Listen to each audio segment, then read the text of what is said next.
Chapter 12. Darkness. When I'm walking a dark road, I am a mare who walks alone. Day 11. Time, approximately 12:15 a.m. Location, Solar Stable, Big 52, SC Branch. Get out of my stable now! Solus's voice thundered through the corridors of the underground complex, like a wave crashing on the shore.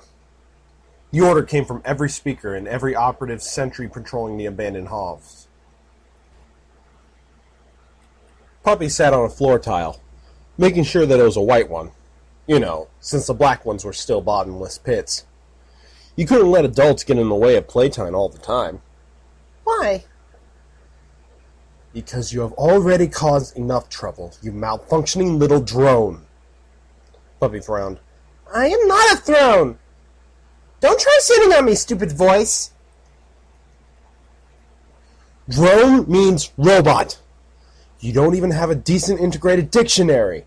Your uselessness makes my subroutines reboot. Now that was too much. Puppy stood up and looked at the sentinel in front of her with a really, really angry stare. But the best she could manage had the same effect as putting a military helmet on the head of a plushie. Scarier? No, cuter. Hey, I am no robot! Miss Creepy Voice told me, and Mr. Questioner, and Henry. So it's one against, Numbers. Why, everything was always heading to numbers. Against a lot of us! Many wrong results put together don't become true out of sheer magic, Device 018. Even now, every sensor analysis gives the same results as before. You are a suit filled with remains of a corpse, mostly broken bones, and a large amount of gelatinous substance. There are no scientific studies confirming the existence of the fabled marshmallow ponies. Ergo, you are a crazed machine filled with goo and bones. Puppy raised a hoof, pointing it at the sentry. Stop being smart, Blue! Or else I'll have to show you again who's the super duper egghead here. I don't think there were any doubts about that, T018. Now I must ask you to leave this place, and let me contemplate these empty halls until forever. But I can't go away! I have things to do! Solus's voice paused for a moment before replying. And what exactly must you do here? Puppy frowned, trying to remember. Why did she now have to explain things to stupid Mr. Voice? She wanted to play Indiana Mares. I have to find the glass balls or Mr. Ugly Gull won't tell me where my mom is. Can I have the glass balls, Puppy, please? So you're here to scavenge this place. Destroying my hard work in Sun City wasn't enough? First you trashed my utopia, and now you come to my place of eternal rest to rob me. I am not giving you anything more than a last chance to leave. But I really need that to find my mom. If you give it to me, I'll give you something. It's a barter, like the big ponies do. They fairly looked into her bags, trying to find something useful for a ghost voice. You don't have a mom. You are a robot. Your insistence is futile and bound to fail, like your logical matrix. That was mean, and a lie. Mom was just somewhere else. Puppy have heard the registrations and seen the mural. Mom was leaving messages for her. Blue Voice was a bad voice, and Puppy didn't want to hear his lies anymore. Music! The radio inside Puppy's helmet started playing music to cover Solus's voice. And even if you are mistaking some female pony as a mothery figure, your firmware is more than 200 years old. At this time, your mother is certainly dead. Louder. Even outside of the helmet, it was possible to hear DJ Lonesome Pony talking about the dangers of radiation and taint. So, now you're trying to ignore me. You could simply turn on your tail and leave the way you came, Pony. Louder! The volume of the music inside Puppy's helmet rose until the computer's voice became only a muffled, unintelligible sound in the background. "You're not going away, are you?" The filly didn't reply, sitting stubbornly on her white floor tile. The noise from the radio was so loud that it was clearly audible even several meters away from her. "And this is why you should always remember to bring with you some pure water, and at least a couple of Rad-X and a Radaway. Now, the public complains about good old LP's music choices. I was told that my music's too sissy. At this point, a bad DJ would have said that he decides what it goes on his radio. But I'm a worse DJ, so I'll give you what you asked for, and just that. Get 11 minutes of the horse and the end. Let's see if you criticize my choices again." "Then I have no choice but to remove you with lethal force." The Sentinel's visor turned red again, as it immediately opened fire on Puppy with both of its weapons. The spray of bullets coming from less than a couple of meters tore open the filly's chest, repainting the walls and the floor with pink slime. "This is the end, beautiful friend." Puppy staggered and tried to get to her hooves, but a large part of her torso was peppered ruin, making her stumble and fall with her muzzle on the ground.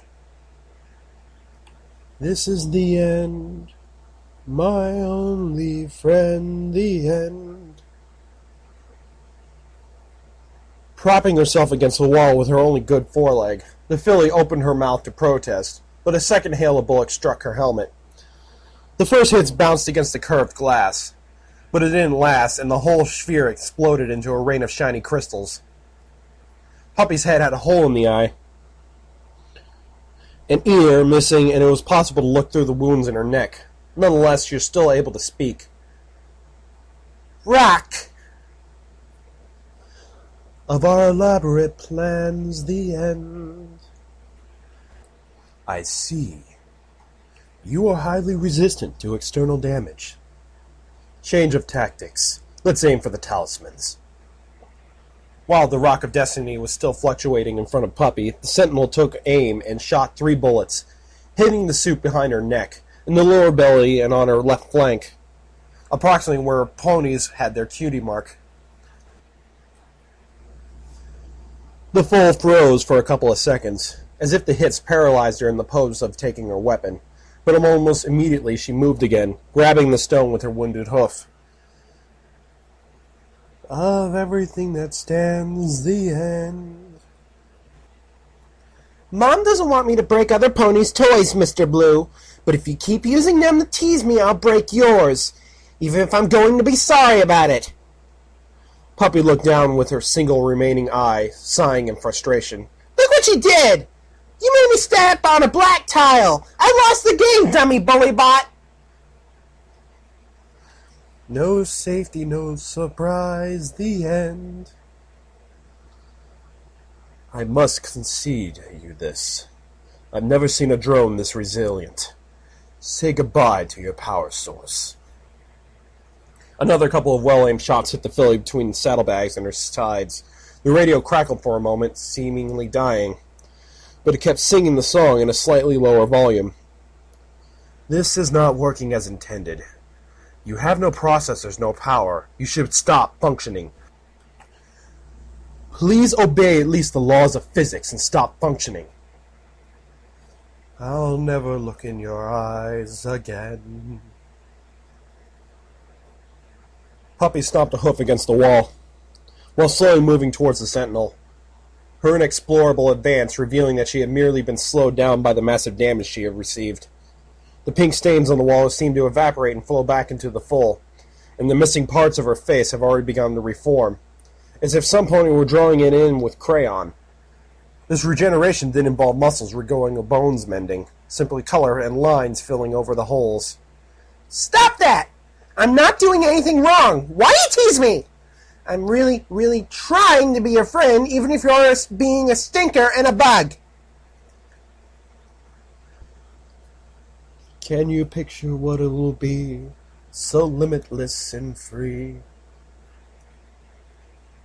"What are you?" The corridors were flooded with a bright green light. briefly giving everything around her a faint green halo. Oh, I see now. I was using the wrong weaponry. The sentinel rapidly retreated down the corridor as the last of Puppy's missing parts finished reforming and the suit began to repair its own damage. Desperately in need of some different friend in a desperate land? Why was the bullybot going away now? Puppy had to find those balls. She needed some pony to show her where they were. The filly launched herself in a gallop, trying not to lose the sentry. Wait! I'm sorry I didn't want to call you a bug. Please, don't leave me alone. I need the balls! Puppy entered a large hall filled with catwalks hanging from the ceiling and tables on the floor. At every table sat dead ponies and other skeletons that were amassed next to the door that led to the stable exit. I'll give you all my pretty toys! Please! Lost in a wilderness of pain. From the other side of the mess hall, a second, slightly larger sentry appeared, carrying a single weapon. A large barrel more than 2 meters long that crackled with blue energy. Maybe some magic will do the trick. The gun shot, releasing a large beam of magic that completely enveloped Puppy in its cobalt light. And all the children are insane. The filly stood for a moment, her large eyes losing their unnatural pink light. She tried to open her mouth to say something, but all she could do was fall down on the floor. All the children are insane. Everything became black. Every problem seemed so distant. Mom, the ugly ghoul. Why was she even bothered? Puppy couldn't remember. Everything was so cold. All she wanted now was just rest for a moment. She was so sleepy. Who was she, anyway? Waiting for the summer rain. The music slowly died until it was impossible to hear the song. All the lights in the helmet's HUD faded away completely.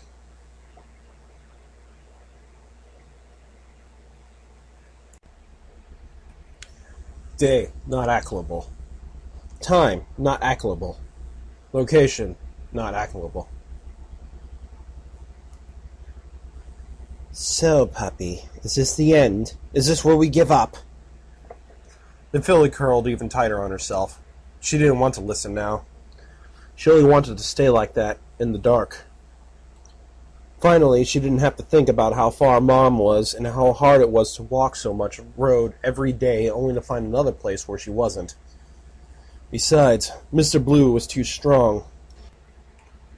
He had big bullybots that hurt her so much that she couldn't even stand up. So, why should she get up again, just to get another spanking? It made no sense. It was so much better to lie down and stay put. So much better and less painful.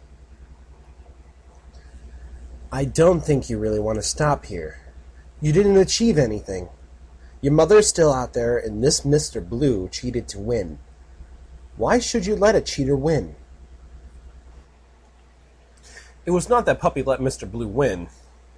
She simply didn't want to play anymore, that was all. Because Puppy knew that cheaters never win. It would have been wrong if a cheater won. Mom told her so many times, ponies are pretty and nice, never meany. Cheaters and evildoers never win in the end, because that's not the pony way of doing things. You have to love and tolerate. So you will love and tolerate this cheater and let him go like this. I understand. But, what if some pony else, not you, came and showed this cheater that he can't win like this? Let's say, just to give him a lesson? Puppy didn't know. For sure Mr. Blue needed to learn something about friendship. Maybe if some pony was going to show him that cheating was not a way to make friends, he would change and become less of a meanie. Maybe this way Puppy could talk with him again and make that barter, have those glass balls, and find Mom. It would have been fantastic! But who could win against those bullybots with the big hurting light? Puppy didn't know any pony strong enough to. Or maybe you do, little one. Open your eyes and leave the rest to me.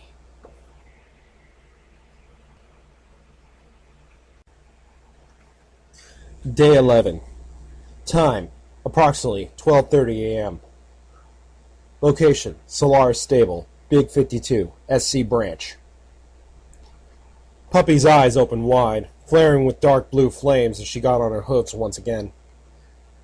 Guess who's back, big bully boy?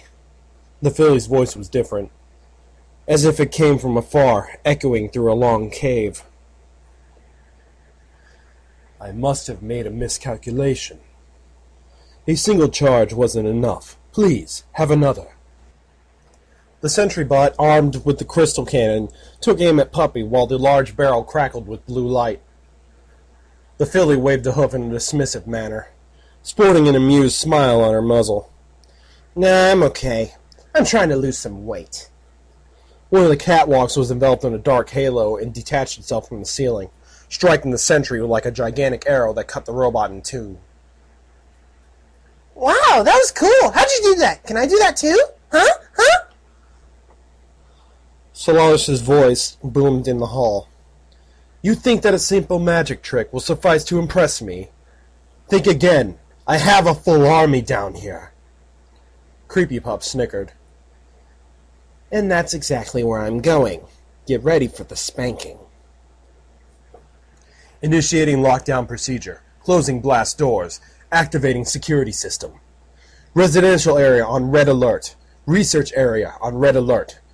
Warehouses from 1 to 12 on red alert. Workshop on red alert. While a voice announced the status of various sections of the base, a dozen sentry guns popped from the ceiling and started firing on the little filly in the middle of the hall. Yeah, whatever. The foal trotted towards the remains of the destroyed sentry bot, finding that the door behind it was shut. It was a heavy security door, with the usual signs, warning against danger depicted on it. The sentry guns kept peppering Creepy Pup with a swarm of bullets, piercing the suit almost everywhere. This let the cloud out, a thick pink curtain of smoke filled with thin blue winding lines that danced inside it, giving it a form, giving it strength. So, I totally mustn't go down here? I've always loathed orders. The pink cloud slammed itself against the door, apparently doing nothing, until with a loud metallic screech the heavy bulkhead began moving with a rain of sparks. An intricate network of blue lines drew strange meters across the door as it dragged open, crushing the plungers that should have kept it in place. That was awesome! Show him some girl power, creepy voice! Yay! Immediately behind the door, 3 sentries armed with energy cannons were waiting, already in firing position. Checkmate. Solstice's voice disappeared in the roar of the 3 weapons. The rays hit the blast door as it slammed shut again.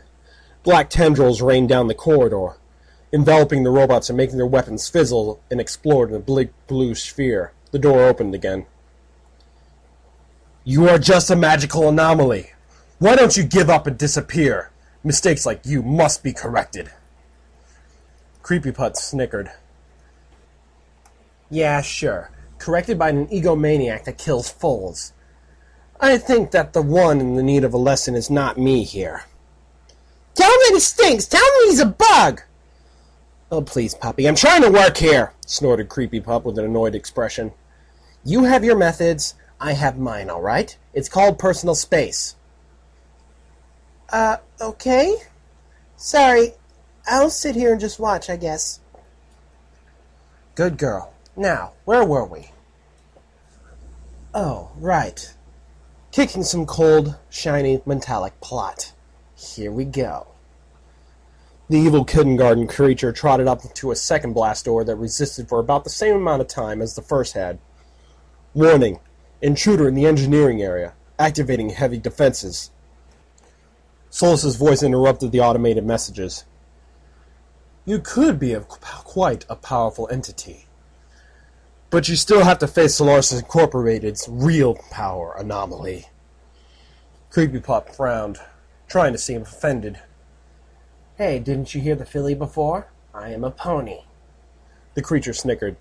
Yeah, I better leave that line for the little one. Oh, look, larger robots. Should I be scared? Indeed. Are you familiar with the concept of a railgun? A large robot as tall as a main battle tank appeared in the corridor. It sported quite a number of weapons, but they were all dwarfed by the massive cannon mounted on its left side. It exploits the same principle used in the Ponymedes project. The nightmarish filly yawned, trotting along the corridor as if the robot wasn't there. You are not even trying, are you? Look, I'd stay here all the day and wait for you to gather some friends and make a real attempt, but I have an agenda. With the simple wave of a hoof, the sentinel was sent against the wall, upside down. Whoa! Will you teach me that thing with the hoof? I can only make stones come and go. Half a dozen turrets showered Creepy Pup with various calibers of bullets when she crossed the workshop, heading for the mainframe room. The attacks didn't even slow her, simply thickening the pink cloud that followed the pony everywhere. The fool stopped for a moment, an evil grin depicted on her muzzle. Don't you feel that something's missing? I mean, if I'm going to do this, I should at least do it by the book. Dark blue tendrils wormed through the pink cloud that surrounded Creepy Pup, sculpting the shapeless mass and stretching it between two frameworks of magic. At first their form was vague, but they quickly gained definition, becoming a pair of vast, bat-like wings that looked disturbingly like they had been woven from cotton candy. Are those wings? Are we going to fly? We are not going to fly, right? Creepy Pup snorted. Oh, duh. What do you think these wings are for? The blast door that protected the mainframe room creaked and bent until it gave up, opening like its siblings. The room consisted of a large circular pit, at least 30 meters deep, that surrounded a large pillar of weird-looking machinery. The entrance was at the top of the pit, and headed to a narrow catwalk running all along the walls of the room. A ladder on the opposite side of the entrance led to a second catwalk, about 6 meters under the first one. No. Wait a moment, I don't want to fly, it's scary! It's not cool. Not cool at all! The blue flames in Puppy's eyes flickered while she helmet hoofed.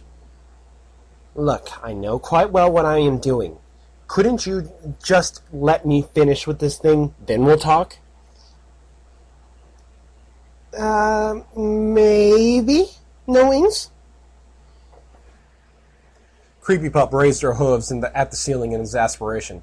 All right, no wings! The leathery wings disappeared, reverting to a simple curtain of pink mist. See? Happy now? Yes! Thank you super much, Miss Creepy Voice. It's not that I'm scared of wings, it's just that, I have no dresses to put with them. Yep, no dresses that fit, that's it. Whatever! Now, let's say goodbye to this Mr. Blue. The little pony looked down the stairs and sighed.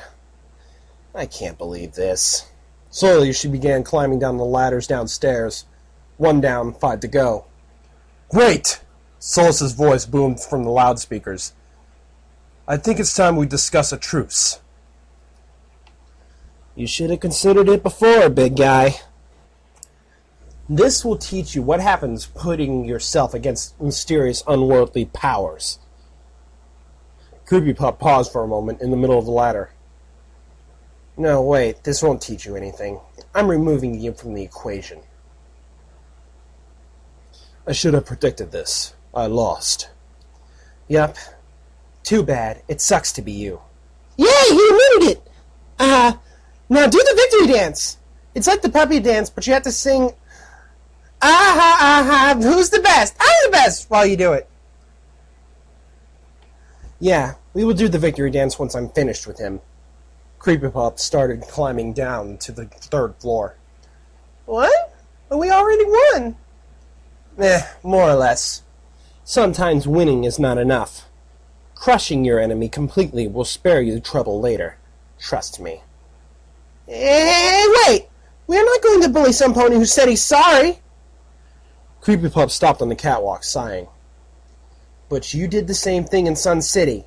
He said he was sorry, and you detonated that shell anyway. It was different. That thing destroyed only bully bots. Mr. Blue is not a bully bot, you silly filly. He's a whiny bot. Please, tell me you're not serious. No, wait, you are. Very well, little Miss Imbecile. This time we make sure he won't shoot us again with magic. But he said he's sorry. He won't do it again. Yeah, sure. But we want to just be a little bit more certain about that, don't we? It's a machine anyway. It's not like any pony is going to get hurt. Miss and Mr. Voice are robots, and Questioner is a robot, and they are all my friends. Voices are not just big toys to play with. They can be pretty and nice if you want to be a friend with them. Oh, but maybe you don't want to be his friend? Why do we have to befriend an egomaniac control freak? Alright, enough fancy talking. If you don't want to be his friend, I want. My turn! Yeah, sure, so you can break a possession like that.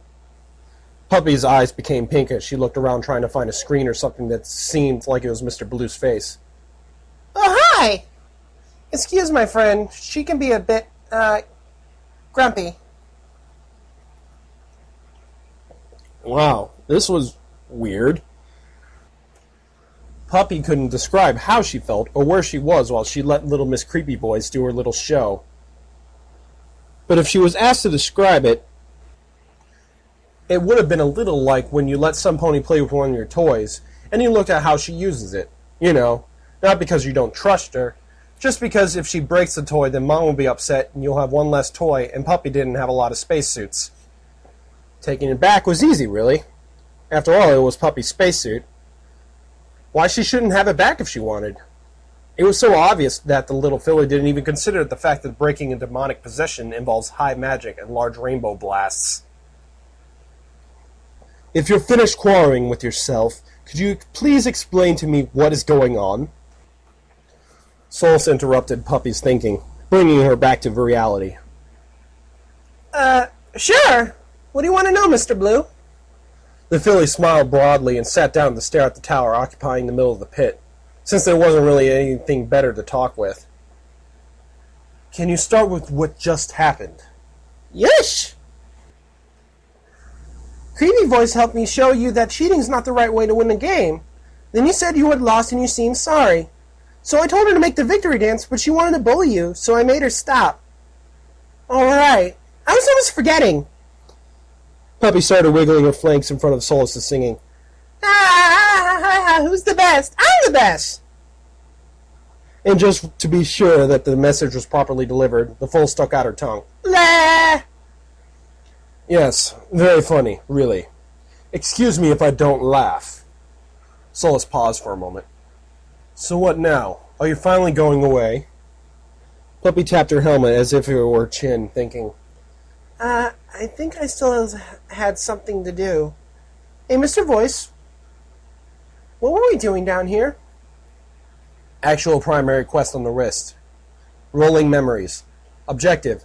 Retrieve at least 6 memory orbs from the research area of Solaris Stable. Puppy nodded wisely. Oh, right, the glass balls!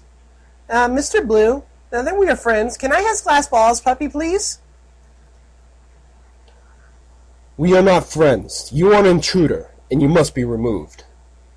But, since you seem to have the upper hoof, I am willing to negotiate. If you will do a little chore for me, you will have free access to the research area, and I'll let you take anything you like. Is that acceptable? Puppy frowned. Chores. What a terrible word. I don't know. Do I have to prepare the table for dinner or take out the trash bin? Absolutely not. I don't even want to know how you could think of that. I was going to ask you to do something like that. You will reach an abandoned, infested, and mortally dangerous area of the stable and reactivate the communications center. When you are done, come back here and I'll guide you through the research area. The filly in yellow nodded enthusiastically. Yay! I like pressing buttons. It's easy. Good. Then it's settled. Now listen carefully.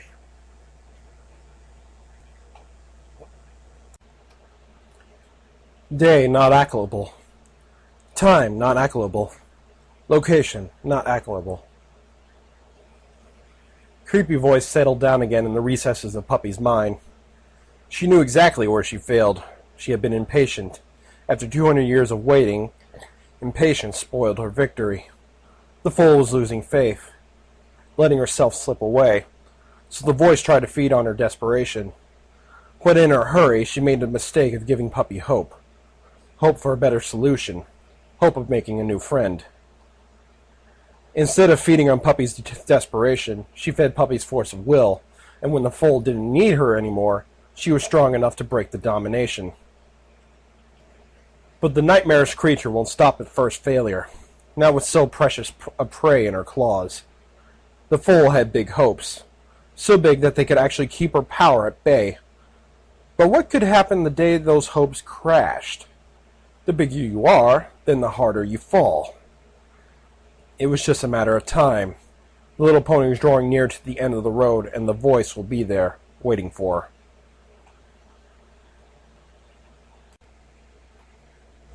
her. Day 11. Time, approximately 3 a.m. Location, Solar Stable, Big 52, SC Branch. Warning, 18 hostiles detected. Threat level, beyond deadly. Immediate retreat is advised. The 3 Paradors cowered in the room's corner, biting each other in a frenzied terror. Puppy gave up trying to catch and pet one of the big ones because they were too fast. Now she was looking for the little ones, but even those jumped and rolled away, even hurting themselves rather than letting Puppy catch them. Oh, but what's wrong with all the pretty puppies? A pet is supposed to be all yappy and soft, not running everywhere like a crazed pet. Several skeletons of ponies and the remains of a lot of robots laid in the communication room. As is usual inside Solar's structures, the room is located in a high place. In this case, the vertical wall of a mesa. From there, it was possible to see Ruster Manor, very far in the distance. Over the years, when the reinforced windows had fallen out and now the whole place was a Parador nest. Paradors were mutated parasprites that developed a large array of predatory features, like a bigger body, long teeth that secreted a very corrosive and toxic substance, and a totally aggressive attitude. Paradors were also pastel-colored with large butterfly wings that made them appear to Puppy's eyes as big, celestia-tier, cute, living plushies. The little pony had completely forgotten her mission and had been chasing the fearsome predators inside their nest for more than an hour, with very little success, since it seemed that the animals were scared of her to the point that a couple of very young creatures actually launched themselves down the mesa rather than letting her draw near. Puppy snorted in frustration. I just wanted to play with you. Aww. Sighing, the filly went to the various control panels, trying to find the correct one that made the whole room start again, just like Mr. Blue had asked her to. Red button, red button. Why do they always hide important things? Hey, Mr. Voice, where's that stupid button? Scanning. Startup relay localized. Setting objective on the compass. Puppy reached a switch in the wall and, after several attempts, succeeded on pressing it. The room's lights turned on and some of the screens came to life, showing long lines of blue text. Puppy frowned. Pink was better. But if this was Mr. Blue's home, she had to be polite and go for the blue. Alright, all done. Now I can... Oh my gosh, I can't believe it! Puppy's eyes locked on a small Parador lying on the ground, immobile. A pretty butterfly that doesn't run away! The foal trotted to a Parador, picking it up with her hooves and looking at it in glee. I'll keep you and I'll hug you and I'll love you forever! Analyzing. Dead Parador cub. Threat level. None. And I'll call you Fuzzy Ball. Are you happy? Puppy threw the dead creature in the air, catching it again as it came down. Yes, you are happy.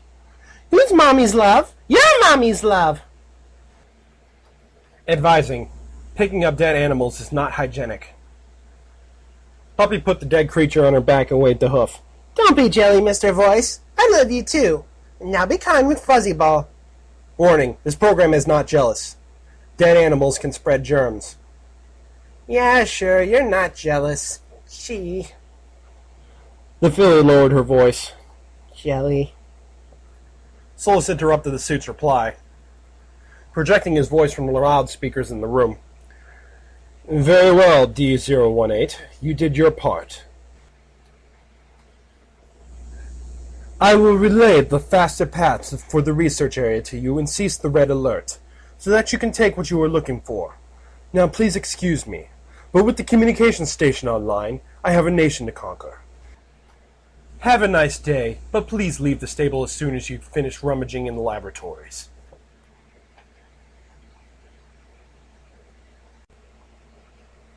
Day 11. Time, approximately 4:30 a.m. Location, Solaris Stable, Big 52, SC Branch. When Puppy appeared from the cave, Molten Gold was sitting in front of the campfire, playing the harmonica. He noticed the foal almost immediately, getting up and moving towards her. You took your time. Did you find the orbs? Puppy smiled merrily and declared, Glass balls! A dozen memory orbs floated out of her saddlebags. Are they enough? Now can you tell me where my mom is? Please, please, please? The old mummified ghoul waved a hoof. Wait just a moment. Let me check these, and then we'll talk about business. Molten took one of the orbs and nodded, then carefully inspected all the others. Yes, they are good. I think that I can... The ghoul froze in the middle of his sentence. Hey, why are you carrying a dead Parador on your back? The filly in yellow smiled and moved a little so that the ghoul could take a better look at the dead critter. Do you like her? She's Fuzzy Ball. I got a pet. I always wanted a pet. We would do everything together, like chasing butterflies, having slumber parties, teasing the colt, and cooking pancakes. Molten Gold cocked his head. But it's dead. Throw that thing away. What? But Fuzzy Ball's my pet. I can't abandon her. When I find Mom, she'll immediately love her and it'll be wonderful. Puppy smiled, recalling the deal. Right. Where's my mom? The ghoul snickered. As you wish, little ghost.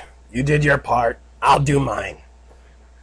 The last time I saw Miss Rainy Days was a couple of months after the apocalypse. She was in Ivory Tower, organizing the survivors. A dinging sound came from the suit, informing Puppy that the primary objective had changed. New destination, Ivory Tower. Objective designated as primary target, displaying on compass. Yay! A new adventure for Space Captain Andromeda! Bang! Boom! Straight to the moon! The filly was already running away when the ghoul grabbed her tail. Wait! Ivory Tower is not a place for foals. It's a Steel Ranger's outpost nowadays. It's been too hot. Molten's eyes met Puppy's and he knew. He saw that hope and that incredible faith that everything was still going to end well. Fuck. How can I tell her that? But when she finds out it... No! Not your problem, Molten. She asked, you replied. The deal is over. Let her go away and don't look back. Yes, Mr. Ugly Gold? Puppy was still waiting for him to finish the sentence.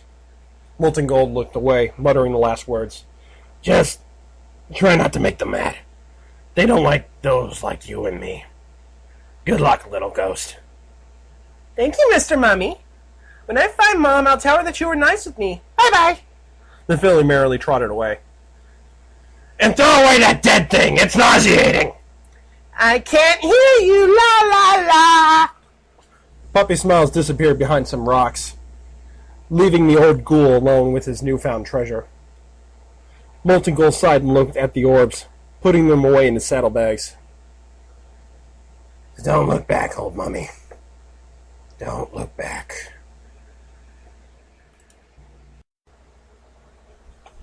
Day 11. Time, approximately 7 a.m. Location, north of Ivory Tower. Big 52, SC Branch. Good morning, fillies and gentercolts. This is Lonesome Pony, and you're listening to Radio 52, the only radio that works around these parts.